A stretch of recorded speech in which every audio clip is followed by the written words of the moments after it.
अस्सलाम वालेकुम नाज़रीन, मैं हूं ज़मीर हैदर और आप देख रहे हैं प्रोग्राम क्रॉस टॉक। नाज़रीन, आज leader of the opposition Raja Riaz साहब की पहली मुलाकात हुई leader of the house prime minister Mian Shehbaz Sharif साहब के साथ, और मशावरत होनी थी केयर टेकर प्राइम मिनिस्टर के नाम के हवाले से। राजा रियाज साहब ने मीडिया से गुफ्तगू की और उन्होंने कहा कि आज काफ़ी अच्छे माहौल में प्राइम मिनिस्टर से मुलाकात हुई। उन्होंने 3 नाम दिए हैं, उन पर गौर करेंगे और फिर कल दोबारा मुलाकात करेंगे। राजा रियाज साहब का कहना था कि जनाब देखें, कल रात ही तो अभी तहलील हुई है असेंबली और 3 दिन हैं हमारे पास, और इंशाल्लाह हम 3 दिनों में मुफाहमत से कोई ना कोई नाम सामने ले आएंगे।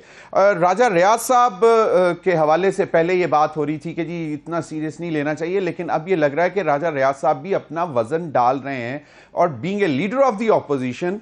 पहले उनके हवाले से ये भी स्टेटमेंट आ रही थी, एक दफ़ा अगर आपको याद हो, मरियम नवाज साहिबा जब फैसलाबाद किसी जलसा करने गई थी तो उनका ख्याल था कि राजा रियाज साहब ने कहीं पर निजी महफिल में बात भी की थी कि वो अगला इंतखाब पाकिस्तान मुस्लिम लीग नून की टिकट पर लड़ेंगे।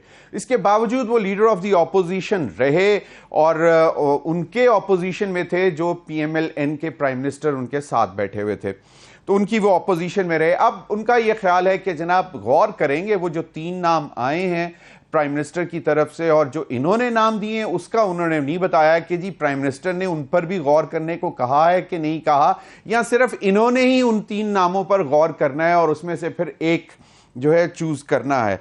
पर आज जो रेस एक चल रही है कि नए नए नाम भी शामिल हो रहे हैं केयर टेकर प्राइम मिनिस्टर के हवाले से, और देखना ये होगा कि क्या ये दोनों लीडर ऑफ द हाउस और leader of the opposition conclude कर सकेंगे। अगर नहीं करेंगे तो फिर एक पार्लिमानी कमेटी होगी, और कमेटी नहीं कर सकेगी तो फिर इलेक्शन कमीशन के पास जाएगा। और अब तक कुछ तजियाकारों का ये ख्याल है कि ये मामला जो है वो इलेक्शन कमीशन के पास ही जाएगा, क्योंकि वहीं से शायद कोई नाम फाइनल हो चुका होगा या होना होगा या होगा। तो ये सूरत हाल है। और फिर काबीना के नाम भी आएंगे, उनके भी, और काबीना का जब जिक्र आता है तो अभी आपको मालूम है KP की काबीना के हवाले से 31 जुलाई को इलेक्शन कमीशन ऑफ पाकिस्तान ने निगरान वजीर आला साहब को खत लिखा था और उनको कहा था कि जी आपकी काबीना में जो जिनकी कोई पॉलिटिकल एफिलिएशंस हैं वो सियासी तौर पर बहुत सरगर्म हैं, आप उनको हटा दें। तो आज इतलात ये आई कि 27 में से शायद 19 का इस्तीफ़ा जो है वो निगरान वजीर आला को मौसूल हो चुका हुआ है। अब वहाँ पर भी एक नई सर्च शुरू हो जाएगी निगरान काबीना के लिए। और ये भी एक बड़ा दिलचस्प मामला है कि जनाब पॉलिटिकल एफिलिएशंस तो खैर किसी की भी कहीं पे भी हो सकती हैं, लेकिन क्या वो इतने क्योंकि मुझे याद पड़ता है इख्तियार वली खान साहब जो कि PMLN के सीनियर लीडर हैं KP से, उन्होंने ये सबसे पहले मामला उठाया था गवर्नर के हवाले से भी, और फिर उन्होंने कहा था कि जो काबीना है वो भी काफ़ी एक्टिव है। फिर जब बात खुलकर सामने आई तो पता चला कि जी तमाम सियासी जमातों के कोई ना कोई वहाँ पे रिप्रेजेंटेटिव्स मौजूद हैं, जिसकी वजह से उनको जो है ख़त भी लिखना पड़ गया इलेक्शन कमीशन को। अब नई काबीना वहाँ भी आएगी, वो भी एक मामला है। और नाज़रीन, दूसरी जानिब अब जो सूरत हाल है वो यही है कि जनाब क्योंकि डिजिटल सेंसस नोटिफाई हो चुका हुआ है, इंतखाबात के हवाले से इलेक्शन कमीशन की जो स्टेटमेंट्स आ रही हैं वो यही है कि जी 4 से 6 महीने तक इंतखाबात करवाए जा सकेंगे। लेकिन अब इस पर भी सवालात उठ रहे हैं और सारे लोग ये कह रहे हैं कि जी केयर टेकर जो सेटअप आएगा उसके बाद आप अंदाज़ा लगा सकेंगे कि कितने महीने ये केयर टेकर सेटअप चलेगा। और आज तो कुछ जो सीनियर लीडर्स हैं उनका ये ख्याल है कि 90 दिन में इंतखाबात हो जाने चाहिए। ख्वाजा आसिफ साहब की भी स्टेटमेंट सामने आई, उन्होंने कहा कि शायद इतनी कोई हल्का बंदियां नहीं तब्दील हो रही, डिलिमिटेशन शायद की ज़रूरत ना पड़े, तो इंतखाबात 90 दिन के अंदर हो जाने चाहिए। और ये उनको आइनी तौर पर सूट भी करता है, आइन भी यही कहता है। और शायद पाकिस्तान पीपल्स पार्टी तो पहले रोज़ से कह रही है कि जनाब वक्त पर इंतखाबात होने चाहिए। ये मामला भी है। और फिर एक जावेद लतीफ़ साहब सीनियर रहनुमा पाकिस्तान मुस्लिम लीग नून, उन्होंने कहा कि अब जनाब कोई शायद यहाँ पे पिंडी में, इस्लामाबाद में कोई सीवी लेके घूम रहे हैं, किसी के पास सीवी लेकर जाने की कोशिश कर रहे हैं। उन्होंने बताया नहीं कि कौन, लेकिन शायद खदशात उन्होंने अपने जाहिर करना शुरू कर दिए हैं। उन्होंने कहा कि जी 2015 और 2018 की तरह अब ये काम नहीं होगा कि आप मुंह उठा के सीवी लेके चले जाएंगे। अब सीवी जो है वो एक ही कमेटी के पास जाएगा और वो है अवाम, यानी कि अवाम ही है, जो 25 करोड़ अवाम है वही सीवी देखेगी लोगों का और वही जो है नॉमिनेट करेंगे। तो ये सारी सूरत हाल है। कल शाहिद खाकान अब्बासी साहब ने अपनी ही पार्टी के ऊपर और अपनी ही गवर्नमेंट के ऊपर सवालात उठा दिए थे, उस पर भी बात करेंगे। नाज़रीन, इन तमाम मामलात पर बात करने के लिए मेरे साथ मौजूद हैं फैसल करीम कुंडी साहब, सीनियर रहनुमा पाकिस्तान पीपल्स पार्टी, वो भी हमारे साथ हैं। हमें ज्वाइन करेंगी सारा बानो साहिबा, सीनियर रहनुमा GDA, साबिक मेंबर नेशनल असेंबली, वो भी हमें ज्वाइन करेंगी। हमारे साथ आरिफ हमीद भट्टी साहब, हमारे उस्तादों की तरह हैं, सीनियर जर्नलिस्ट हैं और वास्ट एक्सपीरियंस है इन्वेस्टिगेटिव जर्नलिज्म का भी, वो भी हमें ज्वाइन करेंगे। नाज़रीन, अभी हम लेंगे ब्रेक के बाद आएंगे तो अपने पैनलिस्ट की तरफ चलेंगे।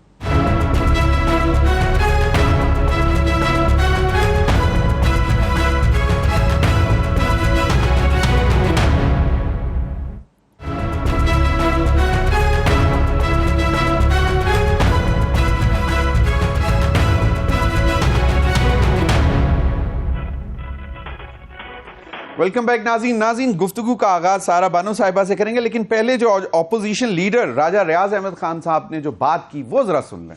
मैंने वज़ीर आज़म साहब से ये मुशावरत में तय किया है कि जो हमारे उम्मीदवार हैं उनके बारे में किसी किस्म की उनका किस शोबे से तल्लक है, कौन नाम है, वो मीडिया में चल रहे हैं नहीं चल रहे, इस बात पे मैंने और वज़ीर आज़म साहब ने कोई डिस्कशन नहीं किया। मुझे पूरा यकीन है कि इंशाल्लाह मैं और वज़ीर आज़म साहब किसी नाम पे मुत्फिक हो जाए।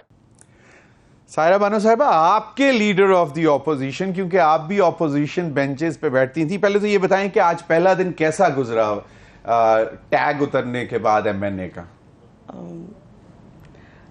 कुछ ऐसा, कल तो ऐसे लगा जैसे बहुत एक कोई भारी बोझ कंधों से उतर गया। आई डोंट नो क्यों रिलैक्स फील कर रहे थे। बट सुबह जब आंख खुली तो ये शहर ही अजनबी लग रहा था। अच्छा, ये शहर अजनबी लग रहा था? नहीं, वैसे तो ये कहते हैं ये किसी का शहर नहीं है, तो वो तो है, लेकिन आप लोग भी तो 5 साल मेहमान रहे यहाँ पे, तो मेहमानदारी में तो कोई कमी नहीं हुई। बादशाहों की गुजरगाह थी ना।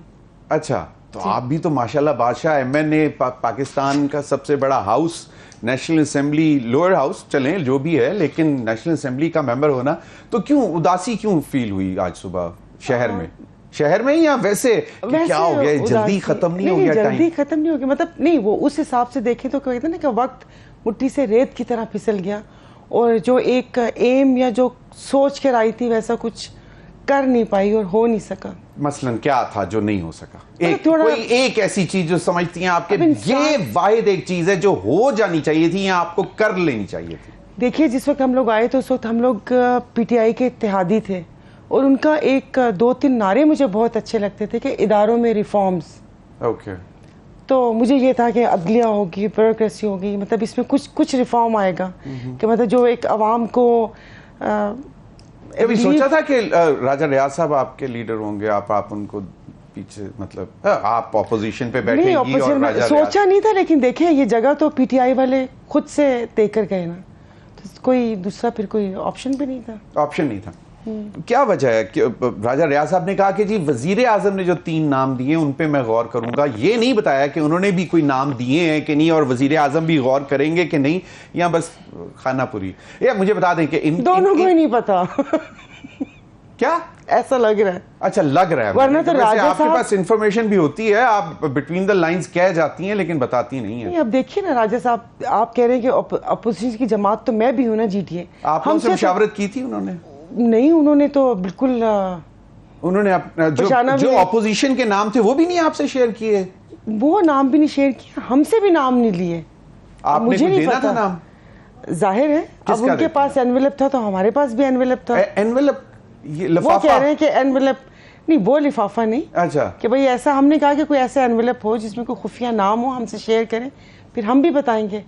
तो यहाँ पर कोई थोड़ी सी अब मुझे नहीं पता, वो मुशावरत तो नहीं कर रहे थे, गौस बख्श मेहर साहब भी बैठे हुए थे उनके साथ, तो मैंने उन्हें कहा था कि ये अब मुझे नहीं पता कि कानूनी सुकुम क्या होते हैं, बट वो पीपल्स पार्टी ज्वाइन कर चुके हैं। कौन? गौस बख्श मेहर साहब। अच्छा, वो भी ज्वाइन कर चुके हैं? जी, वो ज्वाइन कर चुके हैं। तो मैंने कहा वो इखलाकी तौर पर उस सीट से उनको साइड पर होना चाहिए था, भले अनाउंस उन्होंने नहीं किया या कुछ भी नहीं। अच्छा चलें, आप 3.25 साल में आप लोग, तो आपने कहा कि इदारों में रिफॉर्म्स चाहती थी, वो नहीं हो सके, नहीं हुए, तो क्या ये 16 महीने में कुछ रिफॉर्म्स हुए? 16 महीने में रिफॉर्म्स? 16 महीने में इतना काम किया उन्होंने। किन्होंने? ये पीडीएम गवर्नमेंट ने। क्या? उन्होंने डॉलर्स को कहां से कहां तक पहुंचाया, महंगाई कहां से पहुंचाई है, आम आदमी की पहुंच से ज़रूरियात ज़िंदगी दूर की है। पेट्रोल के लिए हम परेशान हैं, दवाइयों के लिए हम परेशान हैं। डॉलर्स तो बस अब वो सिर्फ वो क्या कहते हैं, जैसे टॉम एंड जेरी में टॉम की आंखों में एक साइन आता था डॉलर का, अब वही साइन ही खाली रह गया। और उसके बाद नहीं, इतनी सारी लेजिस्लेशन की है। नहीं, मैं उस पर भी आ रही हूँ ना कि आवाम के लिए तो ये किया, बाकी ये कि अपने केसेस खत्म हुए, नैब के पंजों से निकल गए। अच्छा, नैब के नेल्स क्लिप किए, और उसके बाद ईवीएम ओवरसीज, फिर इन्होंने अदलिया के उस पर बिल भी लेकर आए, जो कि जाहिर है अब अपने पर आई तो अपने पांव जले, तो उनको ख्याल आया कि वन मैन शो नहीं होना चाहिए, लेकिन हर जगह वन मैन शो है। पार्टीज में क्या वन मैन शो नहीं होता? तो ये सब चीजें लेकर आए, और 55 बिल लेकर आए, जो उनको आखिरी हफ्ते याद आए कि ओहो ये तो रह गया। फिर उन्होंने कहा ये तो पंजाब में यूनिवर्सिटीज की हमने भरमार करनी है, खुदा जाने किसको नवाजा। जीडीए इस पर तो खुश है ना कि नई जो डिजिटल सेंसस है उसके मुताबिक अब इंतखाबात होंगे, डिलिमिटेशंस भी हो जाएंगे। देखिए उसी के ऊपर तो मसला है कि इन्होंने कैसे वो किया है। आप वैसे रूरल एरिया में भी इन्होंने ऐसे ही किया है, कराची में तो ज़ाहिर है एमक्यूएम में। फैसल करीम कुंडी साहब, सायरा बानो साहिबा ने बताया कि जी पहले इनकी ख्वाहिश थी और इनको नारा बहुत पसंद था पीटीआई का कि रिफॉर्म्स लेके आएंगे इदारों में, और मेरे ख्याल में शायद इदारों के फिर मातहत ही हो गई वो भी। और उसके बाद फिर 16 महीने में उन्होंने कहा कि जी आपने सुन लिया कि जो आप लोगों ने किया। आप मुझे बता दें कि पहले ज़रा वज़ीर आज़म के हवाले से मुशावरत, ये नाम क्लेम कर रहे हैं कि जलील अब्बास जिलानी साहब का नाम पाकिस्तान पीपल्स पार्टी ने ही दिया है। बिस्मिल्लाहिर्रहमानिर्रहीम। देखें, निगरान वज़ीर आज़म के ऊपर आज लीडर ऑफ द हाउस और अपोजिशन की जो है वो मशावरत हुई है, और उस पर 3 नाम पे जो है डिस्कशन जो है हुई होगी, और अगले 2 दिन भी उनकी डिस्कशन जो है वो होने के लिए जा रही है, क्योंकि 3 दिन के अंदर जो है वो लीडर ऑफ द हाउस और लीडर ऑफ द अपोजिशन इस पर फैसला करना है। अब जो कि अभी अपने राजा रियाज साहब की स्टेटमेंट दिखाई कि जिसमें उन्होंने कहा कि हम डिस्क्लोज नहीं करेंगे, और मीडिया के चैनल से भी मुख्तलिफ नाम आ रहे हैं कि जी फलां आ रहे हैं, फलां आ रहे हैं, तो ये लोग जो है वो अपना निगरान वज़ीर आज़म के लिए कैंडिडेट हैं। तो अब जो भी आज देखिए, जलील अब्बास जिलानी साहब का कल नाम चल रहा था, पीपल्स पार्टी के साथ उनकी वाबस्तगी, क्योंकि वो यूसुफ गिलानी साहब के रिश्तेदार हैं, बड़े करीबी रिश्तेदार हैं। 2018 में पाकिस्तान पीपल्स पार्टी ने उनका नाम रिकमेंड किया था, तो इसलिए वो आ रहा था कि जी पाकिस्तान पीपल्स पार्टी ने शायद उनका नाम दिया है या पीपल्स पार्टी का रिकमेंड दिया। इस तरह मुख्तलिफ लोगों के नाम आ रहे थे।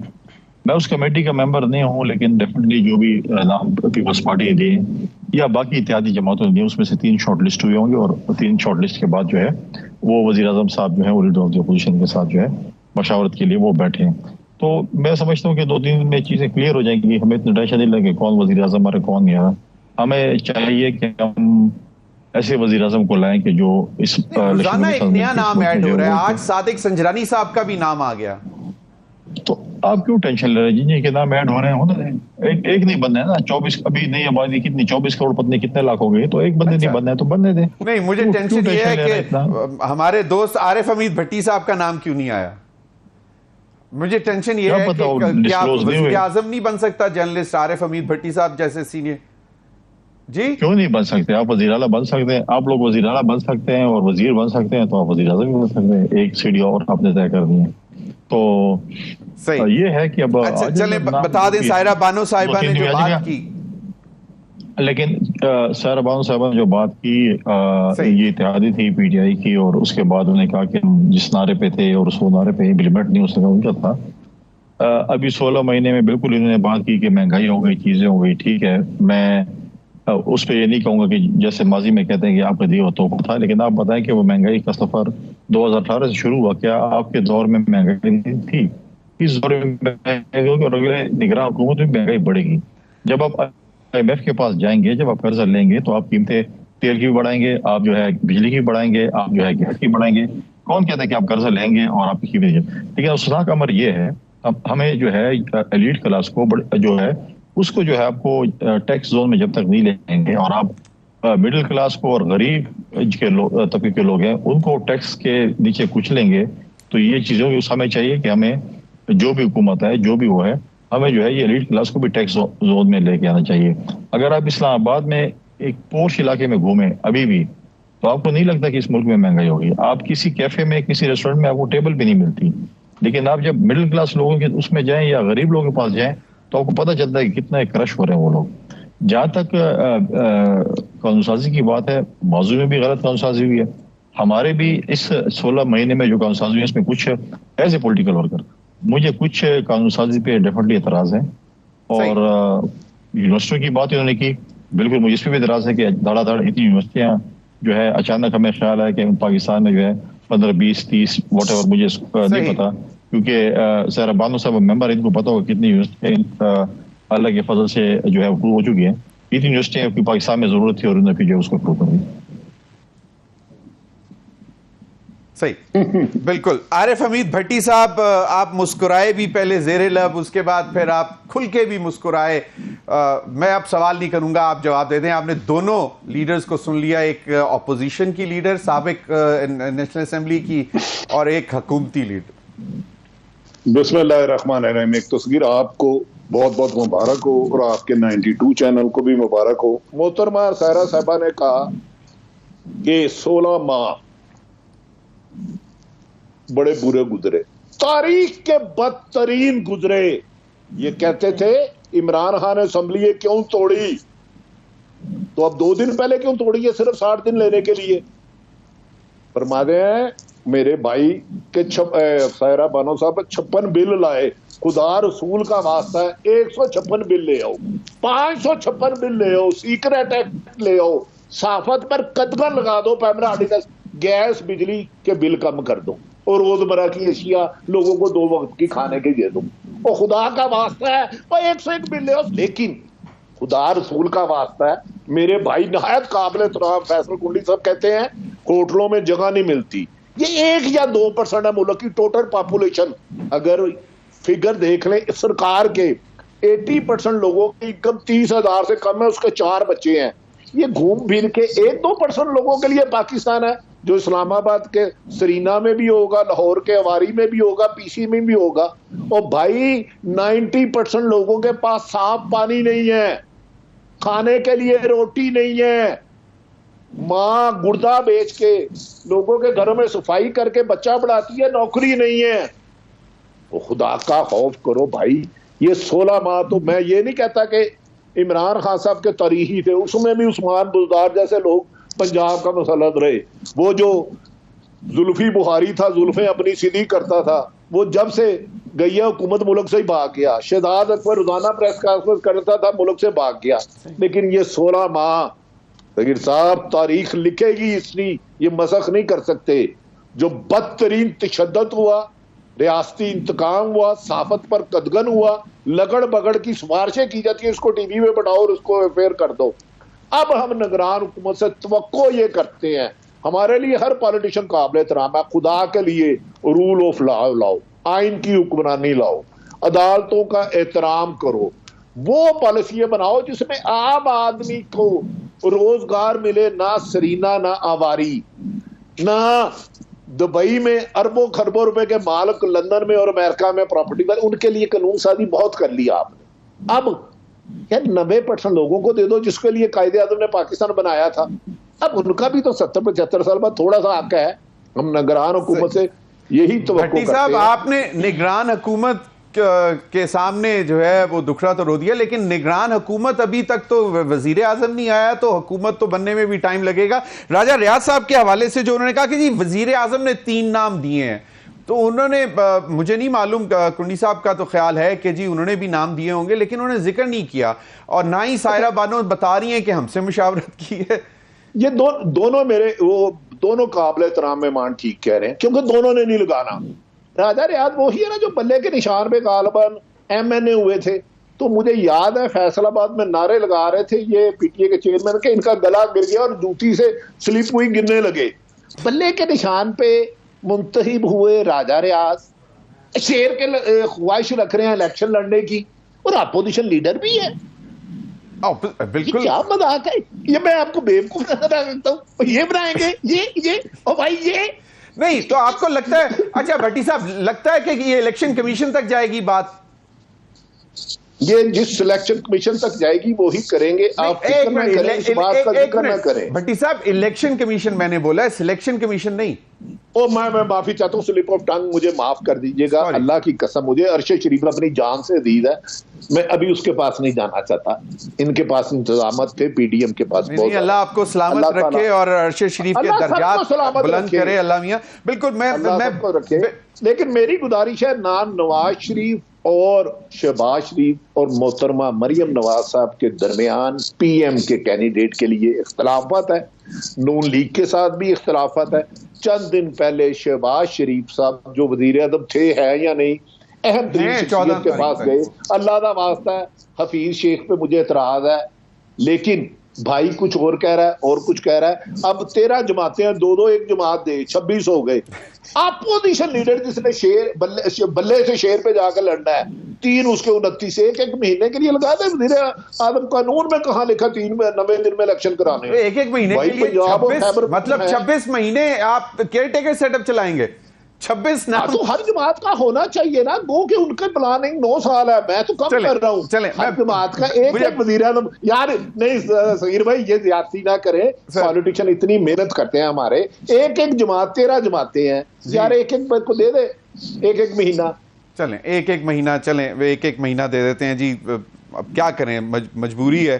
तो इसका मतलब है कि 13 महीने तो गए, और ऑपोजिशन को भी फिर कुछ हिस्सा, क्योंकि वो भी तो 3 महीने उनके भी है ना, 3 महीने उनके भी है, 2-2 उन्होंने। चलें, मैं 26 और 3 29, 2.5 साल हो गए। भट्टी साहब, ब्रेक की तरफ जाने की इजाजत चाहूंगा। ब्रेक के बाद नाज़रीन आपको सुनवाएंगे जावेद लतीफ साहब किस बात का इशारा कर रहे हैं, और सायरा बानो साहिबा से भी जानने की कोशिश करेंगे कि कहाँ पे सिलेक्शन कमेटी कोई बैठी हुई है, जहाँ पे ये इस्लामाबाद में कहीं पे, जहां पे कोई लोग CV लेकर घूम रहे हैं। ब्रेक के बाद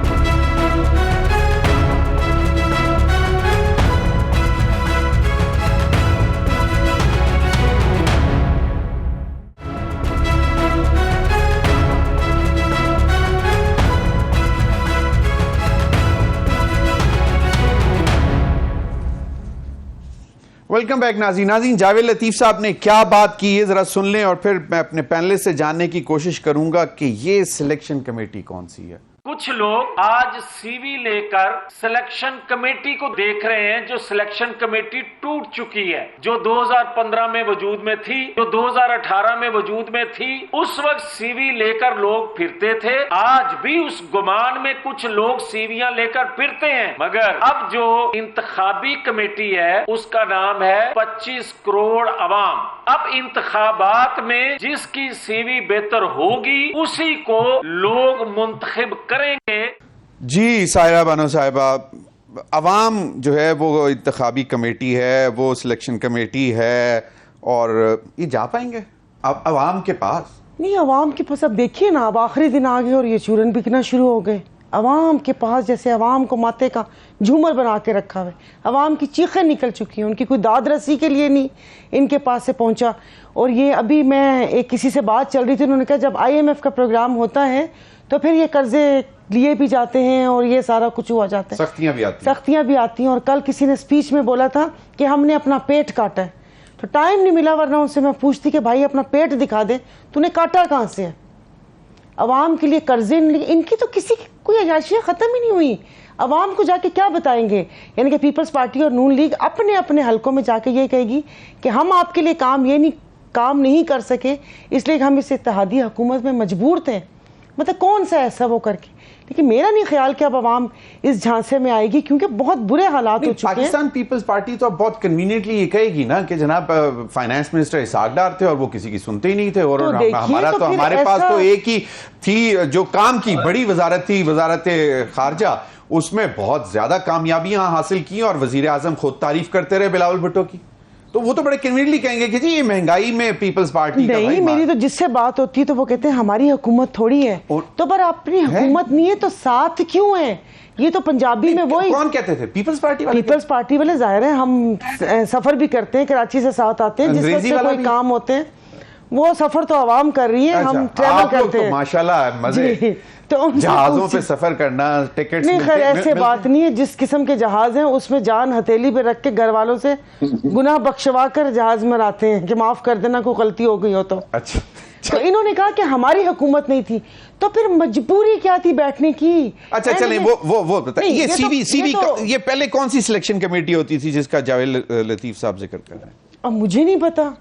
आप लोग नहीं गए कभी सिलेक्शन कमेटी, उस सिलेक्शन कमेटी की तरफ? अब मुझे नहीं पता कि ऐसी सीवी कहाँ से लेकर जाते हैं, उसमें कौन से फूल बूटे होते हैं कि जिसके ऊपर, हाँ बहुत से लोगों को कराची से परसों फ्लाइट पर यहाँ पर आते देखा, कुछ अंदाजा हो गया है कि शायद वो क्या केयर टेकर सेटअप के लिए या केयर टेकर सेटअप के लिए। अच्छा, वो कौन थे? नाम बता दें, वो तो दुनिया ने देखा होगा ना जी, बता दें नाम कौन थे? हफीज शेख साहब थे? वो तो नहीं, वो तो सुना कि वो आए, फिर कल किसी ने कहा कि उनके घर के पास सिक्योरिटी लग गई जिलानी साहब के घर। किसी तो हमारे जिलानी साहब स्पेन में थे मेरे ख्याल में। अच्छा, कहा कि वो आ चुके हैं, सिक्योरिटी लग गई, इस किस्म की बातें। उधर से हमारे गवर्नर भी ने अच्छी सी टाई सेट की। अच्छा, कसूरी साहब आए हैं जहाज पे? वो वहां से आए। और तो आज सादिक सिंजानी साहब का भी नाम आ गया। जो ऑफिस लोग थे, मुझे लग रहा है जावेद लतीफ साहब कुछ अगले सेटअप, मतलब जो परमानेंट सेटअप आना है ना इंतखाबात, उसके लिए कोई सीवी की बात कर रहे हैं। इनकी तो आपस में मैंने 1.5 साल में लड़ाई झगड़े देखे। वो मिफ्ता साहब उनको बोल रहे सागजार साहब को, शायद खाकान अब्बासी थ्रू आउट वो नाराज रहे। कल उन्होंने तकरीर भी कैसी की, फिर उनका जवाब देने के लिए मुर्तज़ा जावेद अब्बासी खड़े हुए कि यहाँ पर कुछ नाम नहीं लिया बट नाम नेहाद लीडर, मतलब अब्बासी साहब ने अब्बासी साहब का जवाब दिया। तो वो सब एक दूसरे की इनका ये, अब जावेद लतीफ साहब पता नहीं, अब कोई कहते हैं कि ये इस ग्रुप में नहीं है या उस ग्रुप में। तो आप विदिन पीएमएलएन के अंदर कोई 2 ग्रुप्स हैं। ये मैं एक बात बताऊं, एक दफा बहुत पहले कोई बात हुई थी जिसमें मेरी एक स्पीच भी थी जिसमें मैंने गुस्सा किया था, तो और मैं वहां से ऐसे गुजरी तो एक एमएनए थे, तो मैंने उनको बोला, मैं क्या अपने ना थोड़े लीडर ना शिकायत लानी है। तो बहुत रिलैक्स होके बोला, कहना केड़ा लीडर? साढ़े थे 4 लीडर ने खेड़े वाले। एक बहुत सीनियर लीडर इनके जो कि बेसिकली उधर भी बहुत करीब थे, तो वो एक फैसल करीम कुंडी साहब, ये बात सुनिएगा, फिर सवाल मैं आपसे करूंगा कि वो उन्होंने भी ये कहा कि भाई अब मुझे तो डर ये लगता है कि किसको खुश करना है, किसको नाराज करना है। यानी कि वो उन्होंने चचा और भतीजी के हवाले से बात की। अब मैं लीडर का नाम नहीं लूंगा ये, और वो बड़े दबंग किस्म के लीडर बन चुके हुए हैं पिछले कोई 1.5-2 साल में, बड़े कहीं पे उनके भी कॉन्टेक्ट्स हो गए थे। फैसल करीम कुंडी साहब, ये कौन सी है सिलेक्शन कमेटी जिसको मियां जावेद लतीफ साहब का जिक्र कर रहे हैं? क्योंकि पीपल्स पार्टी का खासा यही रहा है कि वो सिर्फ अवाम के पास जाती है हमेशा, ना मुल्क से भागती है, चाहे जैसे भी हालात हों, चाहे उनको नजर आ रहा हो कि अवाम उनसे नाराज है, लेकिन वो जाती अवाम के पास है। तो ये जावेद लतीफ साहब उस कमेटी की तो नहीं बात कर रहे जिसका इंदिया वजीर आजम साहब ने भी दिया था कि भाई मुझे लोग ताने देते हैं लेकिन मुझे कोई परवाह नहीं है। 6 नाम जो है अभी जो डिस्कशन है उन्हीं में से एक शख्स ने वजीर आजम बनना है और वो बन जाएगा। एक अनाउंस कर दिए तो कर दिए, नहीं किए तो कमेटी में जाएंगे, 3 दिन के बाद जो है इलेक्शन जो है वो उसको बदलेगा।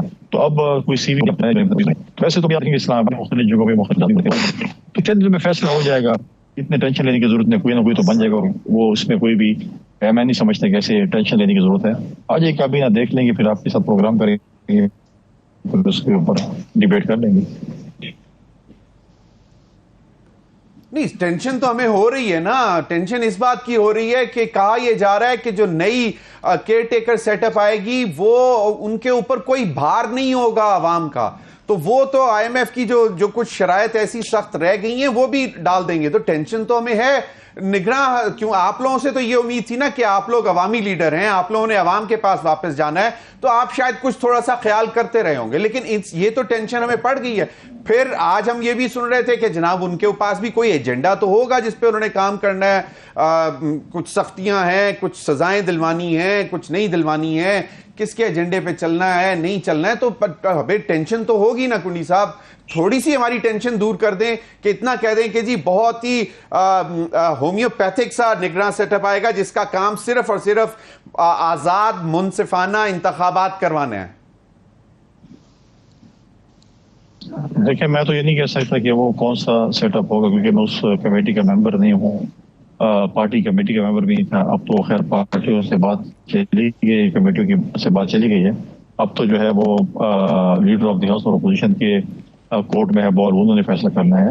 लेकिन मैंने हर प्रोग्राम में, मुख्तलिफ प्रोग्रामों में मैंने ये कहा कि हमें एक ऐसा तगड़ा वज़ीर आज़म आना चाहिए कि जो मुल्क में इलेक्शन कमीशन के साथ मिलकर फ्री एंड फेयर इलेक्शन कराए, जो हमारा एक ख्वाब है, और ताकि जो है एक नई पार्लियामेंट है, नई हुकूमत है, और इस मुल्क को जो है इस क्राइसिस से निकाले और आगे जाए।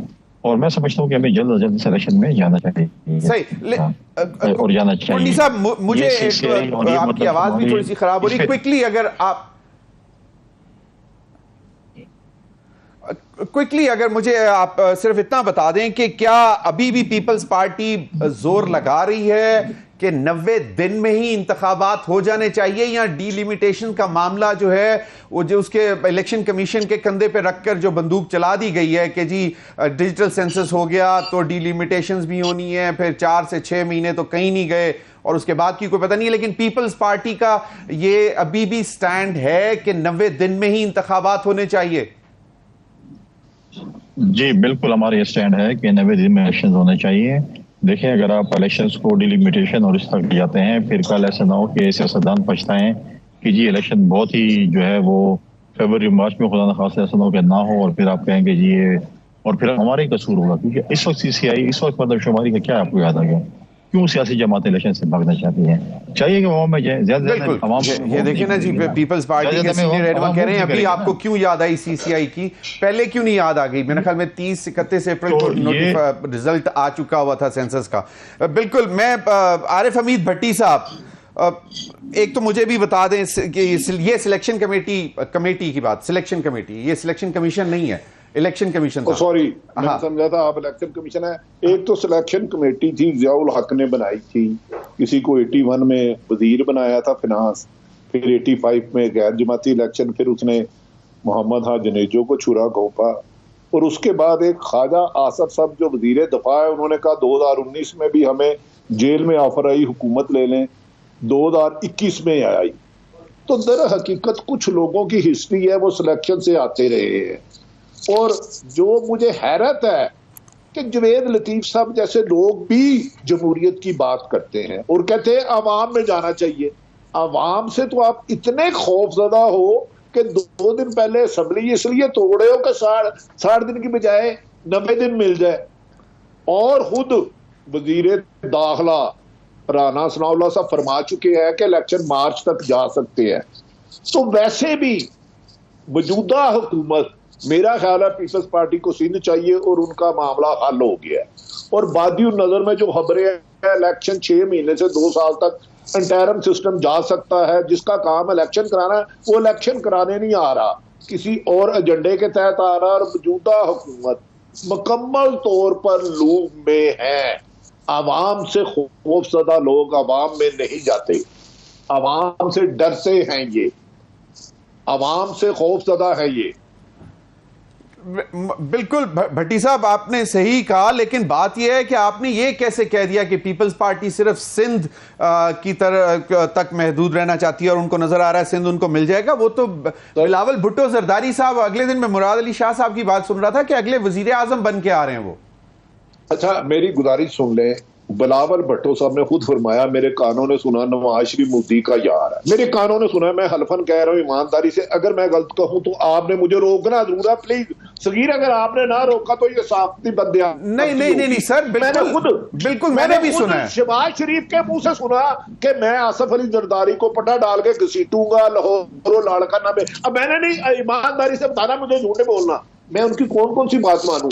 मैंने इसी ये जो लतीफ कहा है, पता नहीं क्या नाम आपने कहा, जो शेखुपुरे से है, इनकी कम से कम 5-6 दफा इन्होंने कहा अगले महीने मार्च में नवाज शरीफ आ रहे हैं, जनवरी में आ रहे हैं, दिसंबर में आ रहे हैं, फलां तारीख को आ रहे हैं। आए या सुलेमानी टोपी पहन के आए, हमें नजर नहीं आए। अब सितंबर में आ जाएंगे। जो लोग चोर दरवाजे से आते हैं वो चौकीदार नहीं बनते। माजरत चाहता हूं, सियासत हुकूमत सियासतदानों ने करनी है।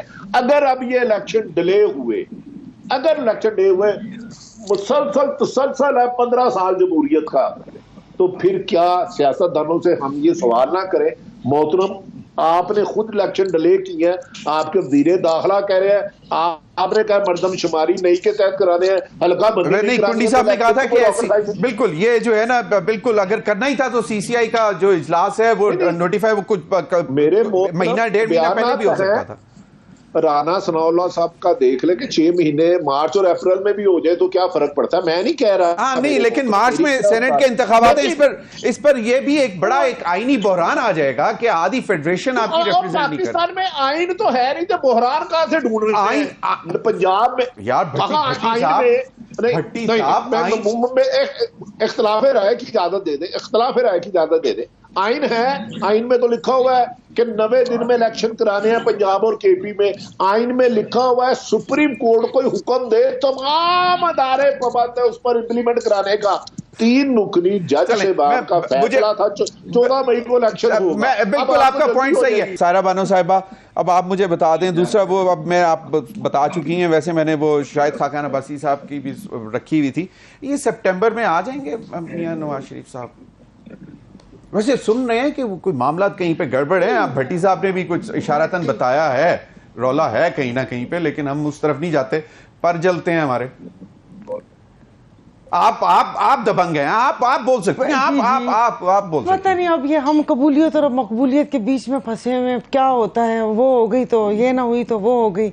बाकी तो मुहावरा आ रहा था ना, 9 मन तेल होगा ना राधा नाचेगी।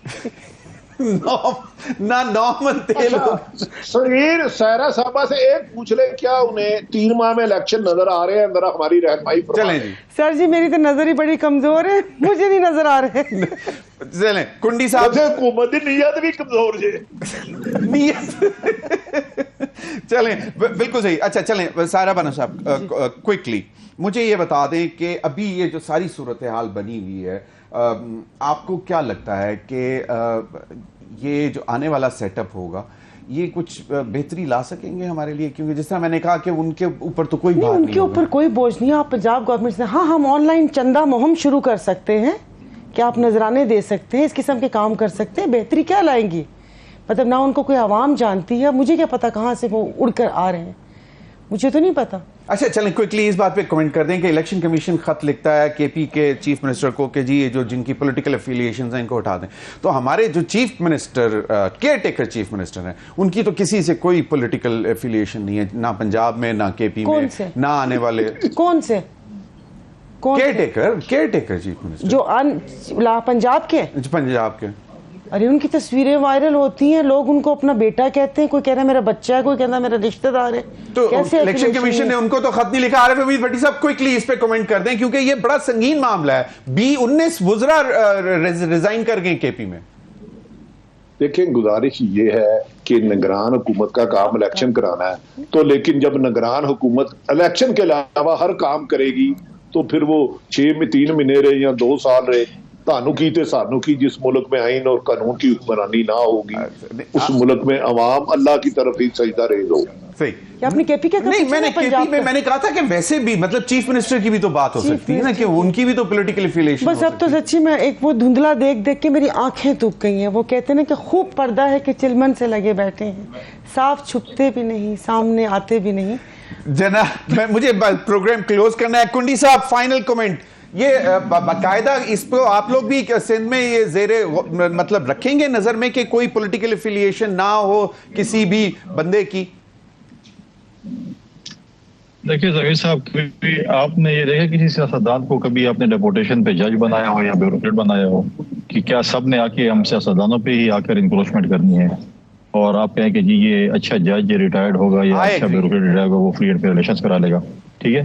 तो ये चीजें नहीं है, ये हमारे सियासतदानों का काम है कि हमने इलेक्शन लड़ना है, इलेक्शन करवाना है। मैं समझता हूँ मेरे जाती राय है। तो ये चीजें इसी तरह से, जहाँ पर आपने एतराज किया पंजाब के वज़ीर आला पे, अगर मैं आपको आज भाई कहता हूँ और कल आपको या मुझे कोई पोस्ट मिल जाती है, लोग बोलेंगे ये तो पॉलिटिकल एफिलिएशन है, इसको भाई क्यों कह रहे हैं? तो किसी को बेटा कहना, इज्जत देना, ये कोई बात नहीं है कि आप कहें कि इसको आप बेटा कह रहे हो, पार्टी से रिलेटेड है, आप इसको। पाकिस्तान की 24 लाख आबादी है, जितनी भी है, 24 करोड़, ये बिल्कुल सही बात है, ये बिल्कुल नहीं होनी चाहिए। दोस्ती ताल्लुक जो है, भाईचारा वो रहता है। बंदा कौन सा शख्स जो है एफिलिएशन किसके साथ नहीं है, मुझे बता दें, एक बंदा बता दें किसका एफिलिएशन किसी के साथ ना हो। और जहाँ तक इन्होंने मेयर साहब की बात की, उनको चाहिए था ये तो बिल्कुल सही है। वैसे सायरा बानो साहिबा आपने इनकी जो हो सकते हैं केयरटेकर, लेकिन हमें चाहिए। प्रोग्राम का वक्त खत्म हो गया। आरिफ हमीद भट्टी साहब बहुत बहुत शुक्रिया, फैसल करीम कुंडी साहब आपका भी शुक्रिया, सायरा बानो साहिबा आपका भी खुद शुक्रिया। नाज़रीन अब तक के लिए इतना ही, इजाजत दीजिए, अल्लाह हाफिज।